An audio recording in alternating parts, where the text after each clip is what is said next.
Cienījamie, nu labi ieņemamie amati. Šeit nerunā tirgus, nerunā reitingi, nerunā jūsu preses relīzes. Šeit runā tie, kuri pēc jūsu nepieciešamajiem lēmumiem. Skaita cents, nevis perspektīvas.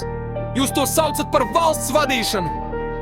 Mēs par eksperimentu uz dzīviem cilvēkiem, bez atbildvīdes, bez seku izjūtas, ar perfektiem uzvalkiem un pilnīgi tukšu sirdsapziņu.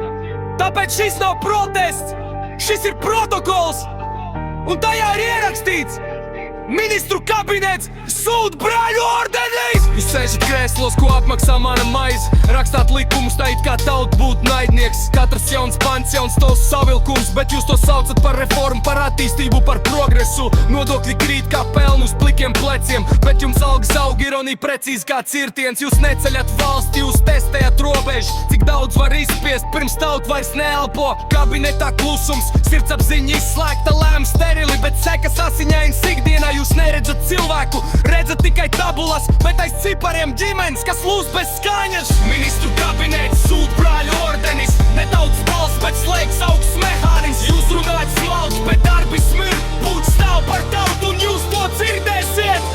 Ministru kabinets sūta brāļu ordenis ar zīmogiem rokās un tukšiem sloģimiem. Jūs ceļat slogu, nevis nākotnu un brīnāties, ka cilvēki vairs netic.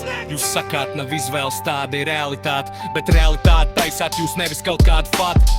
Kad tautai jāsavelk jūs līdz kaulam, jūs sev atverat bonus ar smaidu un aplausiem. Kur palika gods, kur palika mugurkauls, valsts nav uzņēmums, kur peļņa ir augstākais kauls. Latvija nav Excel fails, ko var dzēst ar klikšķi, tā ir zeme ar asinīm, darbu un vēsturi. Jūs gribat paklausīgus, susējošus cilvēkus, kas maksā neuzdot jautājumus, neceļ balsi, bet puģis nerī meli ar oficiālu zīmogu, kas runāja tieši bez filtriem, bez bailēm, bez līgumu. Ministru kabinets sūta brāļu ordenis, kakls aiz taisnus, bet rokas netīras. Jūs saucat to par politiku, tauta to sauc par necieņu.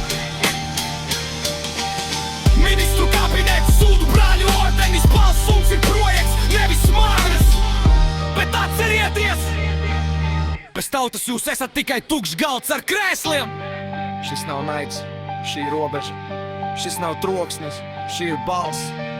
Puķis stāv par savu tautu, un kamēr jūs spiedīsiet, mēs runāsim precīzāk, jo reizēm vismagākais apvainojums ir patiesība izteikt mierīgā balsī.